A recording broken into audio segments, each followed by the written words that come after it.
Hello, everyone, and welcome to the Love Fruit podcast. And we have another excellent guest once again. Very fortunate to be spending some time today interviewing Paul Nison.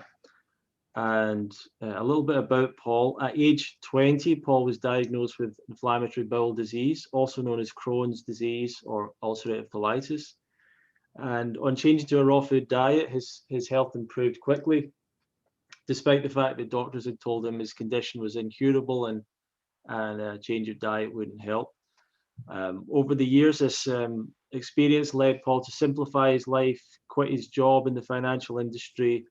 He went on to write about 8 books, I believe, about health and raw food diet and healthful living, and he lectured on the raw food lifestyle as well. Ultimately, all of this led him towards the Bible and now living more according to the scriptures. And Paul runs the Raw Life Health Show, over 92,000 subscribers on YouTube. And I believe he's done a lot of other interesting things that I hope to learn more about in detail. Some of his books, The Raw Life, Raw Knowledge, Enhance the Power of Your Mind, Raw Knowledge 2, Healing Inflammatory Bowel Disease, The Daylight Diet, Paul Nison's Raw Food Formula for Health. And you can find out more about Paul at the uh, rawfoodhealthshow.com. So thank you for joining me today, Paul. And is there anything you'd like to add to that introduction? No, nothing. That's fine. Thank you for having me. Excellent. So um, one of the first questions I usually ask people is, what was the kind of lifestyle you grew up on? I'm going to assume that well, from your story, obviously, you weren't born a raw vegan. No, I was born and eating the standard American diet, French fries and hot dogs and all that stuff. And I was very athletic. I was into sports.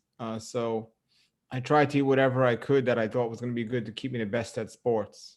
I wasn't doing that. But that's what I grew up on, fast food pretty much. Yeah. And uh, from obviously that didn't quite work for you. Age 20, you were diagnosed with inflammatory bowel disease. So how did you notice that happening? Well, I was had really bad stomach pains, and then I had some blood in my stool, and I finally it led me to getting diagnosed with this condition, inflammation of the colon. And at that time, not too many people knew what it was. Today, it's more common, but regardless, the doctors weren't getting me better. They put me on medication, and it wasn't working. So I had to find something else, and I stumbled across a place called the Hippocrates Health Institute here in South Beach, Florida. And when I did that, I learned all about the raw food diet, and I started eating this way, and I got better almost immediately. And so this diet works. So I started teaching other people about eating this way. I was living in New York at the time. I started working as a raw food chef, and just decided to interview people all over the world that have been eating this way. And I put those interviews in my first couple of books. And yeah, so now it's many, many years later, and I'm still thriving eating this diet and still teaching it. Yeah, and obviously cured your disease, which is amazing. So at that point in your life, you're obviously quite young. Were you already working then? Were you studying? What was happening in your life at I that was point? working on Wall Street in New York City and also going to school at nighttime. Right. So your lifestyle working there was kind of not conducive to health, I suppose. Well, yes and no. I mean, at the time I was young and I didn't understand things I understand now, but any job, if you like it, you'll be fine. And if you don't like it, you won't be fine.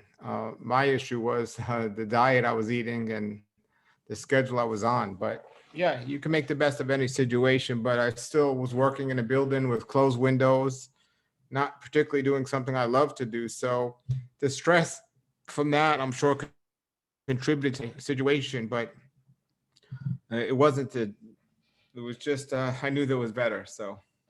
Sure. Um, so you said you came across Hippocrates, but how did you actually stumble upon that living in New York? Well, the Hippocrates Health Institute is a world-class health spa where they teach people how to get better from all sorts of illnesses that doctors had given up on, and that's located in West Palm Beach, Florida.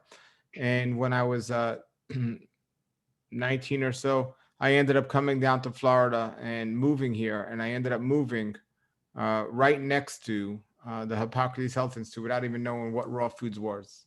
And so I went there and I, found out about it and I started eating this way. And were you already had you already started to eat healthier before you bumped into I this? switched to a vegetarian diet, but I was doing more of a junk food vegan diet. I didn't know about the raw foods. So I was on a junk food vegan diet. And then I came out here and then I was like, wow. And so I found out about Ann Wigmore and Victoria Skovinskis. So I called my doctor up in New York to see if she thought it was a good idea. And she said no. So I knew I was on the right path because I stopped listening to her a long time ago. And I ate the diet. And then I found some people that were doing a natural hygiene diet. And I looked at all the books. I read Arnold Ehret's books. And I just studied and studied and studied. And then when I wrote my book, I interviewed people who had been doing it for a long time. One of those people was Dr. Fred Bishey, who's been eating a raw vegan diet for many, many years. And me and him became great friends. And I learned a lot from him and other people. And yeah. Excellent. So what was Hippocrates like at the time? I've been to it a couple of years ago. As you're saying, it's an amazing place, a really beautiful place, and wonderful grounds, and everything. What was it like back then? Well, it was smaller then, and it was really nice. I mean, I was going. I wanted to get better, and it was nice. It was really nice. Now it's much more, a little bit more fancy. But I remember meeting Brian Clement at a health food store giving a lecture, and years later, I ended up working for them or volunteering there and giving a lecture at the health food store for the new people. So it was like full circle. And I also was teaching the health educators there. I still live with less than 10 minutes from there, and and before COVID, I was going there for dinner a couple of times a week. But yeah, and Brian lives right near me, Brian Clement. So it's a nice community out here. The average person that goes there is sick, left to die by their doctor. And it's a big thing for someone to go there. And for me to be right here, right next to there, I don't take it for granted, but it's definitely a big blessing. And I realize that. Yeah, and your transition to a raw diet, was it over time? Was it quite instant? Was it something you picked up on straight No, it away? was over time. When I first did it, if I can remember back that far, I started eliminating things from my diet. And then the last thing I eliminated from my diet, I believe, was grains. Mm-hmm. I was doing millet and quinoa and so on. And that was the last thing I eliminated. And I made 2 attempts at going 100% raw. The first time I failed because I had went like 10 days and then I had something cooked. And the second time I tried, I was able to do it with no problem. And that was only a day later after I ate that cooked meal. So the transition wasn't too hard for me. And the fact that I was feeling better helped make it easy. Yeah, I think I remember your book, The Raw Life, where you talked about all these different cravings as almost like opponents that you had to defeat on the journey to raw food diet. Is kind of the way you put it in that book, I think. Yeah, you got to eliminate the things that you're struggling with. And it comes down to discipline. And anyone can do this. Our voice is powerful. So when people say I can't do it, well, if you say you can't do it, you're already predicting your result. So we can do this. It's not difficult. Now, most people don't need to go 100% raw, and that's fine. From one hand, less than 100% is easier because you have some room to eat some things that are cooked. But from the other hand, it's harder because you never get rid of those cooked food cravings. So each person is going to figure out what works best for them. Yeah, and the disease you had, inflammatory bowel disease, it's a really serious one and very difficult for a lot of people. And there's a lot of people that get these issues, Crohn's, colitis, these things, and they struggle with it for a long time. Even people that change to a healthier diet struggle with it. For you, did it take a while for that to heal, or was it quick? No, I was better immediately, and and I had some, there were some times where I wasn't 100% feeling great, but for the most part, I was better immediately. And for about, I don't know, 12 to 15 years, somewhere in that range, I don't know for sure, I don't remember, but I was 100% raw vegan with no problem. But then I added some, I decided to experiment with some raw dairy or raw and a little bit of cooked food. And almost immediately, not immediately, I got sick. I got sick again. I wasn't feeling good. I wasn't feeling as good. So I stopped after the raw dairy, and then I was better again. And then I did a little cooked food. I did cook food a little, very little. I was doing 90% raw. And then I finally went back to 100% raw vegan. Sure. So you've kind of done these experiments over the years, Mm-hmm. prove to yourself what works best for you.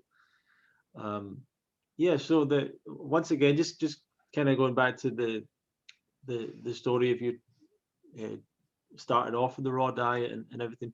How did you actually learn how to do it? Did you work it out yourself? You talked about Fred Bishi, people like that. Was anyone particularly a mentor, or did you kind of work it out on your own?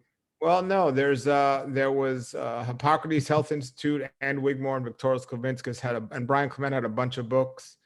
Then I met a fellow named David Klein, who actually cured himself of ulcerative colitis and Crohn's disease. So I met him, and so he had good information, and there was just a lot of books out there that I read. And then I interviewed people that have been doing this for a long time, and those interviews helped me as well. So there's a lot of people out there that have already been doing it a long time at that point. So I did it, and I still do it, and it's that's how I did it back then. Did you have a typical way of eating back then? Yeah, I've changed the way I eat quite often over the years in terms of how much, how often, and when, and just trying to find out what's best for me and most people, experimenting. I don't recall back then. I know when I first started, I was eating a lot more recipes when I first started. I got into eating very simple, almost mono meals for a very long time. And I do believe food combining is important and so on. But then I wrote a book about the daylight diet, about not eating very late at night. And then, you know, sometimes I did more fat, sometimes I did more sugar. It's just all experimenting. Did you have other friends that were doing this alongside you? Was there a community? Yeah. So I taught a local group in New York City. When I moved back there, I taught a local raw food support group. I also had a raw food restaurant. I also wrote these books, and I was traveling around the country doing lectures. So it got to a point where I knew many, many people, and just about everyone in my life I knew was eating some sort of a vegan or raw food diet. And it's still that way today. A lot of people I know are eating this way. So you actually, obviously you had the passion to kind of share this with other people. Where do you think that came from? When you have a disease that can kill you and you find out what can heal you, you're going to tell people about what healed you and what could heal them. So my passion to this day is to still let people know they have choices, and this diet works. Awesome. I'd love to hear about I was going to ask you about the raw food restaurant. I think I think you say something about it in a video a while back. What happened there? How did that start? And well, I was working at a vegetarian restaurant called Caravan of Dreams in New York City. It's still there. It's a great vegetarian restaurant. I helped put raw food on the menu there, and I was there for a while. But then there was the mayor at the time was Giuliani, and he was trying to cut down on a lot of places, and he closed the local dancing strip club that was next to the restaurant, and a lot of the dancers used to come into the restaurant, but the owner used to come in as well. So when the mayor had closed down that big place, and they were already eating raw food, and they loved my food, so we did a deal together where I opened up a raw food restaurant out of that club. Oh wow! It was really nice. It was called The Fourth Dimension. And was that a success? I mean, from what level it depends. I mean, while it only lasted 6 months. There was a lot of stuff behind the scenes that I didn't know about that led to the end of that. But while it was open, it did well. It was nice. Yeah, yeah. Um, and were there many other raw food restaurants in New York at the time? No, at the time there was Caravan of Dreams. Yeah, there was some. They became more and more. So I would say when I first started, no, but they started popping up, and Quintessence and Pure Food and Wine. So they were opening, but at that point, I was just making my own recipes at home and eating durian and other exotic fruits. I just would travel everywhere and just try to eat as many exotic fruits as possible. And I learned all about the different fruits. And I went to go to there's a Chinatown in New York City. I would go there often and just try new things. And I developed a passion for eating exotic fruits, especially durian. I loved it so much. I went all the way to Southeast Asia just to eat it fresh. And it was an amazing experience. Yeah. So where else have you traveled? Southeast Asia. I think I remember seeing a video of you in Jamaica. I think have you? Yeah, I was in Jamaica. I was all pretty much everywhere in terms of the United States. I've been in every state except Alaska. And I went to Jamaica. I've been to South Africa. I've been to Europe a good amount of times, and Australia. So Excellent. And a lot of that was searching for raw foods as well, or just a variety of things. either searching for raw foods or being going out there to speak and do lectures, because that's what I was doing for a long time in food demos. How did that come about? That becoming a speaker? Were you invited to speak? Did you decide to become? Well, it first started when I was in New York City doing a local, I was part of a local support group, a raw food support group. And then they asked me if I wanted to run the support group. So I did with some other people. And then I wrote some books about my experience where I interviewed people that have been eating this way for a long time. At that same time, I got a job at Caravan of Dreams making raw food. I put some recipes in the book. So at that time, there weren't as many raw food books out at all at that time. So I just decided to go around to health food stores and tell my story. So I did that for a while. Yeah, and did that? I guess that became the start of a new career, basically, where you were an author and creating books and I imagine maybe some videos and other things at the time. Yeah, the video started later because YouTube, and when I started this, I didn't even know about the internet too much. But then I learned about it very quickly. My first book came out in 2000, and and the videos were far and few between. But then I forgot it. I don't know if 2005 or 6 when I joined YouTube and stuff. I can't remember exactly. That book, was that your first book? Was that The Raw Life?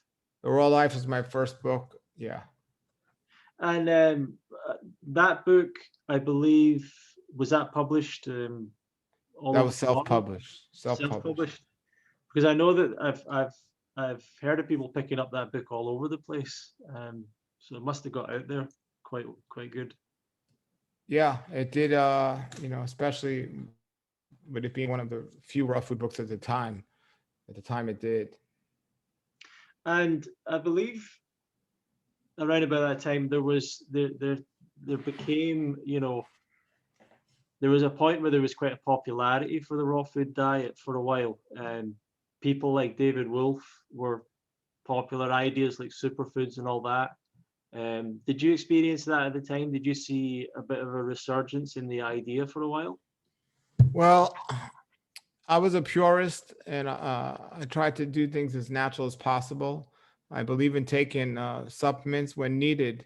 And the whole superfood thing was a very good marketing plan.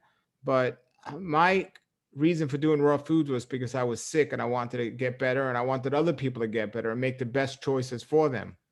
So the whole idea of the superfoods really was a marketing plan, but it wasn't the ideal plan for our health. And because there are some foods that were called superfoods for marketing reasons, but they weren't even healthy, let alone not doing what they're supposed to do. So I wasn't a big fan of the whole people promoting those things. Not everyone knew they weren't healthy, but I did the research and I knew, and I tried to let people know that certain things aren't healthy that are called superfoods, and we could just keep it simple. So, that might have hurt my popularity at the time, but like to this day, my goal is not to be the most popular or most liked person. It is to help people with the choices they need to make when it comes to their health. Whether I believe there were a number of festivals around the US at that point, and potentially there was um, a bit of a circuit of places that you would go and speak. I imagine is that what it was like? Yeah, there was a bunch of festivals. We had a great time at the festivals, and we also I went to the UK. We had the UK festival. Karen Nola ran that out there, Sure. and so I was there several times as well. And a lot of people were, they were having festivals and events, and people to this day are still very interested in doing what works. And because of how long I've been doing it and my health, people are starting to ask questions or continue to ask questions. But it's another one of the many different types of ways of eating out there. So people have a lot of choices. Yeah. And how has your approach to it changed over the years? Well, like I said, when I first started, I was eating late. I was eating a lot of raw food recipes. I was overeating. I became much more simple in what I eat. I do a lot more greens now. I do more juicing now than I did when I first started. And I definitely try to follow food combining better and not eat as late. And, so it's changed in that sense.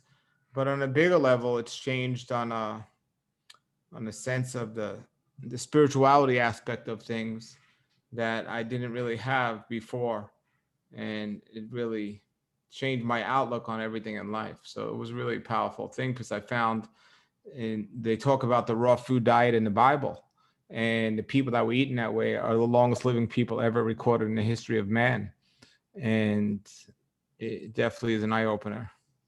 So you weren't, or were you brought up in spiritually or in a religion or not, or I wasn't brought up in any religion at all.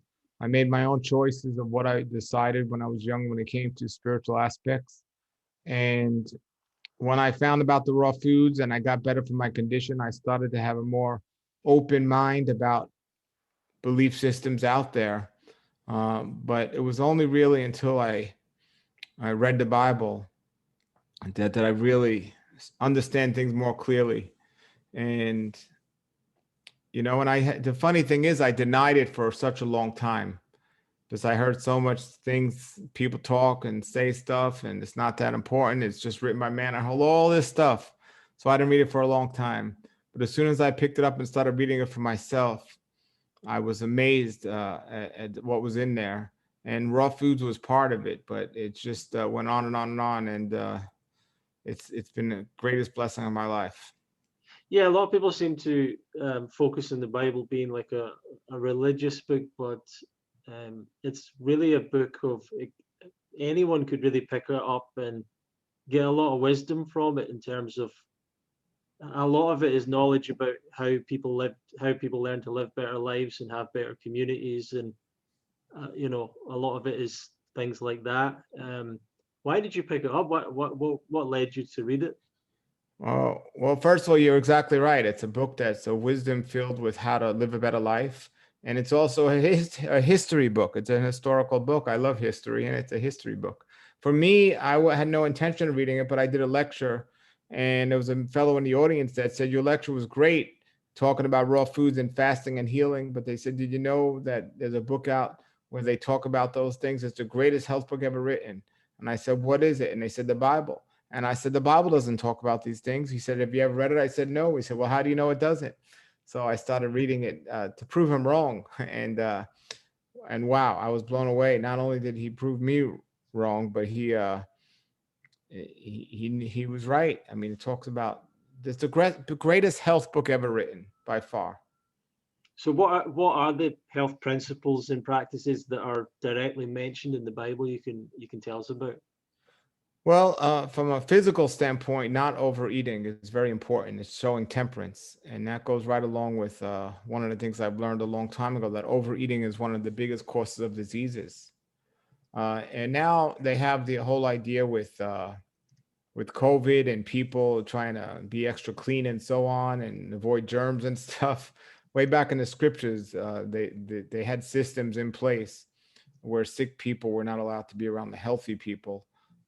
It's been there a long time, and again, these are the longest living people ever in the history of man that were in the Bible. And so there's a lot of, and they weren't eating at nighttime because there weren't any lights. So there's a lot of great information from a physical standpoint. From a spiritual standpoint, uh, trying to do everything by yourself is really difficult. But when you have Yeshua, the one they call Jesus, it just makes life a lot easier. And and it's just you're not going at life alone anymore. You have a helper, and it's really a beautiful thing. And to know what he's accomplished and know what we have the capability of accomplishing is definitely a motivating thing. And really, what drives me is to know that, and I discovered that everyone's going to die, but we're only here for a short amount of time when we look at the time essence in general. And there's a lot more, than just a short time we're here on earth, but then there's a whole nother kingdom that we'll be going to. And, a lot of people have a tough time believing that, but you got nothing to lose but to try to believe it, because so what else you got? Yeah. So did you have kind of what you call like a conversion experience, um, uh, transformation kind of through reading the Bible, through practicing these things? Absolutely. I mean, it's my whole life changed, completely different. Everything that was important to me completely changed. And I mean, death is a very amazing thing, whether it's a death or near death experience that we have ourselves, or seeing somebody die. I don't know if you've ever seen somebody die personally or not. I mean, I see people see animals die and they get emotional, but when you see a human die, that's an emotional thing. And to know that a human died, not only did a human die, but he died instead of me dying. It's like standing on a corner and somebody's about to kill you and somebody jumps in the way of and saves your life. So it's just an amazement. So it's one thing when I got into raw foods, I started looking at things just different in life that I never noticed before. And I used to be amazed by fruits and flowers. I'm like, look how beautiful the flowers are and how great the fruits taste. It's amazing. And then when I became spiritual and I got into scriptures, I realized there's a creator that made those fruits and made those flowers so amazing. And he made me. And it just, every day I'm thankful for that. And it says in the Bible that, he formed us in the womb and he knew every hair on our head before we were even born. And it's the truth. And the thing is, it's history. It's his story. It's not.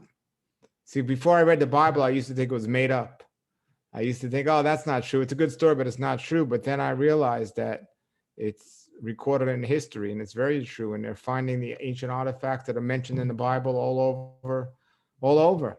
And so the more I get into it, the more I study it, research it, just like the food. The more I research it, the more I got into it, the more passionate I become about it. But it's real. It's real, and I could Yeah. prove it to people that it's real. To me, there seems to be a theme in the Bible about warnings against behaviors that lead to societies collapsing, essentially. And I think human history has been full of people attempting to create societies and countries that stuck together, but they often fell apart, fell into war, um, and that's kind of a message that comes up and again and again and again. I think, and I'm thinking about, you were mentioning not overeating, and obviously I believe one of the sins is gluttony, essentially.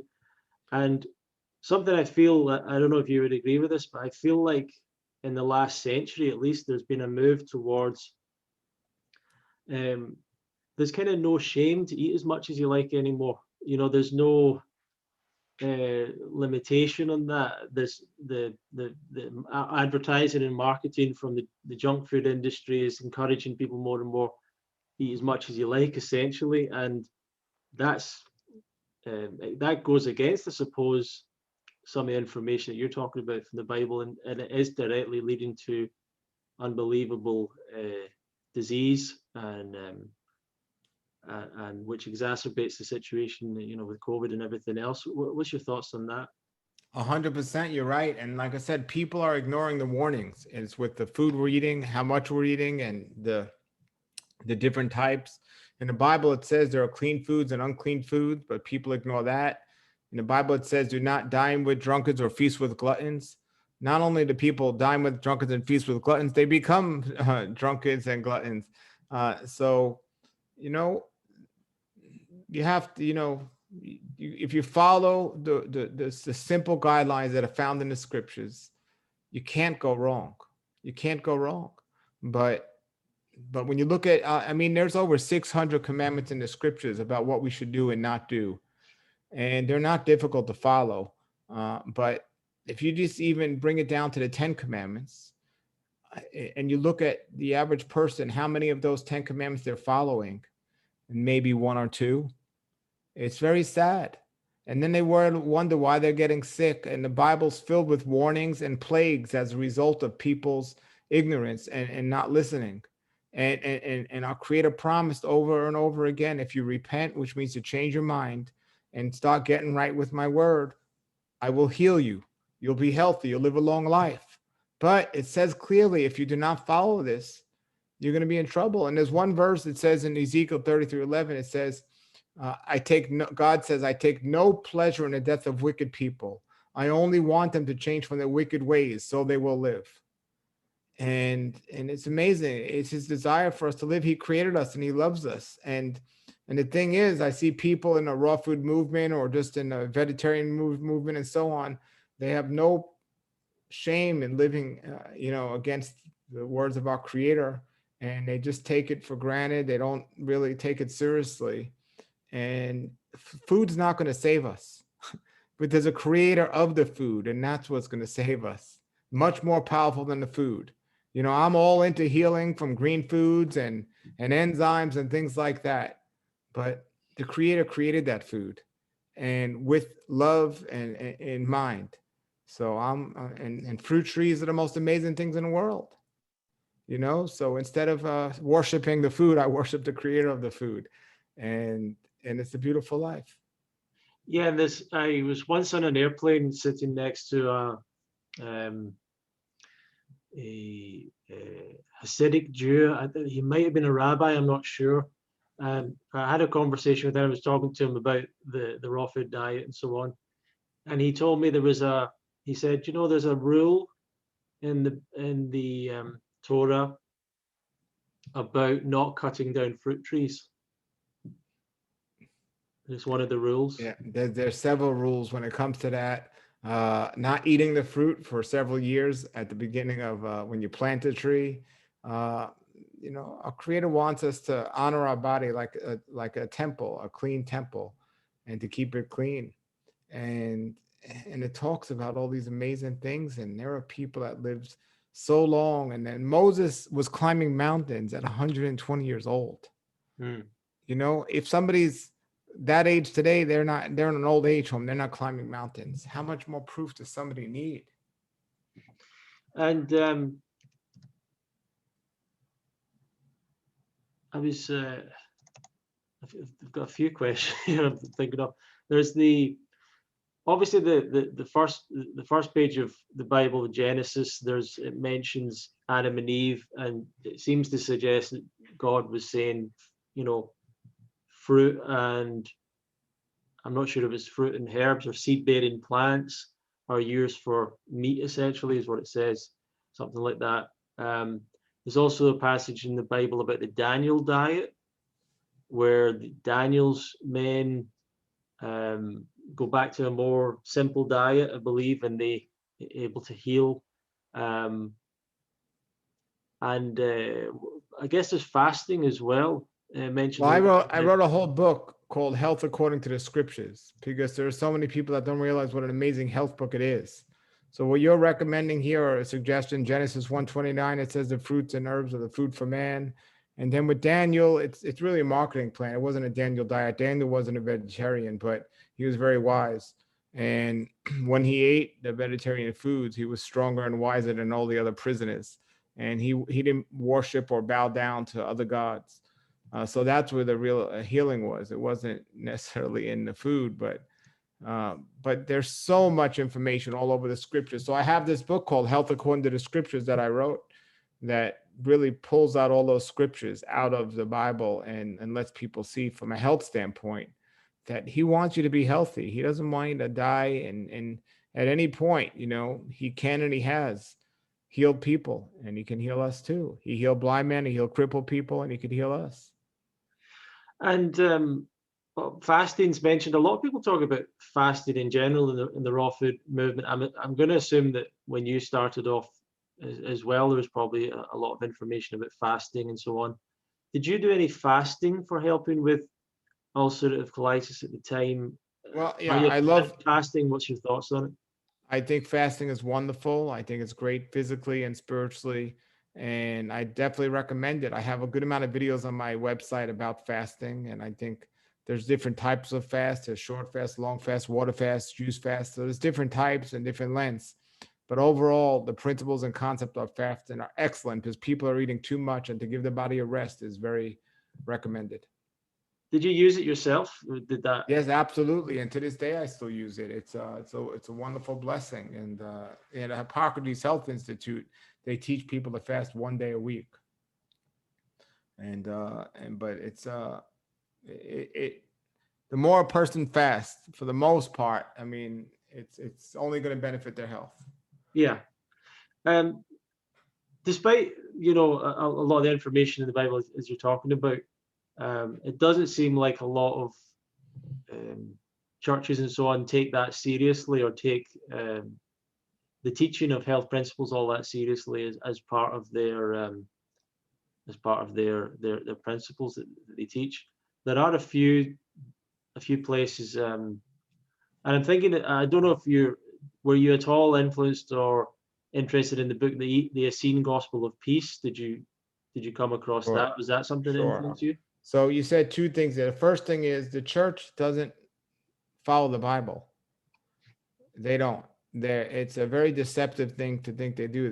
The majority of churches out there are not following the Bible, and you know, and that's just the fact. I mean, they're not. And it says the judgment that will come on them for not doing that. But you know, they might have the book, but they don't open it. And worse for them because they say they believe, but they don't follow it. So that's, it's not a good thing. So, but they don't follow it for the most part. The Essene, and it's not just the health things they don't follow. They don't follow the other things as well. For the most part, there are some people that do, but for the most part, they don't. The Essene Gospel of Peace is very interesting. I did a lot of research onto it, and it's a great, wonderful health book. I spent many years learning about health, and there's a lot of great health tips in the Essene Gospel of Peace. However, the Essene Gospel of Peace is supposedly a part of the Dead Sea Scrolls, and it's about the Essenes, the community that lived in Qumran in Israel that were vegetarians. However, the reality and the fact is the Essene Gospel of Peace is not from the Dead Sea Scrolls. It's a fiction book. It has nothing to do with the Bible at all. It actually goes against in some areas of what the scriptures actually say. And I don't tell people not to read it because it has great health principles. But when people say it's part of the Bible or from the Bible, not at all. If you read the Bible and you read that, two completely opposite books. And it's a fiction book. It's not, there's nothing, it's completely, it's like somebody writing a health book. You know, and if you want to put a story behind it, go right ahead. But there's true stories and there's makeup stories, and it's not a real story. And the Essene Gospel of Peace, the Dead Sea Scrolls are great to read. Let me put it this way: the Dead Sea Scrolls are close to the Bible. The Bible and the Dead Sea Scrolls are so far from the Essene Gospel of Peace. Right. Okay. I heard a thing that a number of raw food teachers have actually been indoctrinated or ordained as ministers in the Essene church. And I was wondering if you're aware of that, or why that happened. Is there any particular reason for that? Yeah, there was a movement or a group called the Essene, which weren't the Essenes from the Bible. There wasn't that community. It's more of, I don't want to say a marketing thing, but it was just like a group that said, "Oh, we're going to be like Essenes," but again, they weren't following what the Essenes followed. And there were some popular raw food authors that were part of that. So they would go around and tell other people, "Okay, you can be part of us as well." But it's a sad thing because it was nothing to do biblically. It was actually against the Bible of the things what the Essenes actually did. I see. Another group that seemed to promote the raw food diet, also in line with Christianity, was connected with Hallelujah Acres. And I wonder if you had any connection to that, or you're aware of. Yeah, I'm very aware of them. I'm actually I work in terms of I'm a health minister for Hallelujah Acres. I know the founder of it, a great organization. From a diet standpoint, it's an excellent what they have going on. They're not from 100% raw, but it's very practical what they suggest to do, and they're completely vegetarian for the most part, and they're great. They do things from a scriptural standpoint to a degree, and they're good. I give them 2 thumbs up. It's a good program. If anyone is interested in a biblically based program about how to eat, I would recommend them. So they still operate today? Yes, they do. Excellent. I thought they were a raw food organization at one point, or not quite. They've always been mostly raw, but not 100%. Sure. There's also the Seventh-day Adventist Church, which is more, I suppose, a vegan kind of diet, and So, the healthiest population in America is the Loma Linda group, I believe. so Ellen White was the founder of the Seventh-day Adventist, or one of the founders, and she promoted a vegetarian diet. She has wonderful health books, the best I've ever read, and just great books about health and so on. And all the principles I have in my daylight diet are almost identical to her health teachings. However, the church has got away from following them. The church has gotten away from eating healthy. So now they are vegetarians, but they're junk food vegetarians. And by no means are they eating a healthy diet. They eat very little fresh fruits and vegetables. They eat bread and fake meat. That's pretty much their diet for the most part. And it's very sad that they've gotten away from it. It's good that they're vegetarians, in my opinion, but it's not good that they're replacing it of meat and eating junk food, pretty much, and so on. So, yeah, but that's not what Ellen White promoted. She promoted eating the foods, raw foods, and some cooked food, but by all means, clean, good, healthy foods, and they're not doing that today. Sure. And something I also wanted to ask you about. You probably don't fall in line with the kind of Doug Graham style 8 to 10 10, or the mostly fruit type of diet. Is that right? You don't quite do that kind of thing? Well, I know Doug Graham very well, and his book very well. I'm very athletic, and his book is great for athletes. I'm a fruit connoisseur. I have a fruit farm. I have over 100 fruit trees that I own, and I just don't think there's one way for everybody in every situation. And so I don't think we can put one particular a set of numbers for every single person that's the ideal way for them in their particular situation. As a person who's athletic, something like that would work well for me. So I balance it out. You know, I do a good amount of greens. They're important to me, but I also I do fruit, and I think it's helpful for me in my situation. So, you know, I'm not for it or against it. I just think it's he's a great example of health, and he's been around a long time. And I know the book's helped a lot of people. And so whatever's working for somebody, it's good for them. And I see a lot of good things coming from it. So I'm not completely against it. But I'm against overeating. And I know a lot of people that are into eating fruit tend to overeat. So I don't like that part of it. So yeah.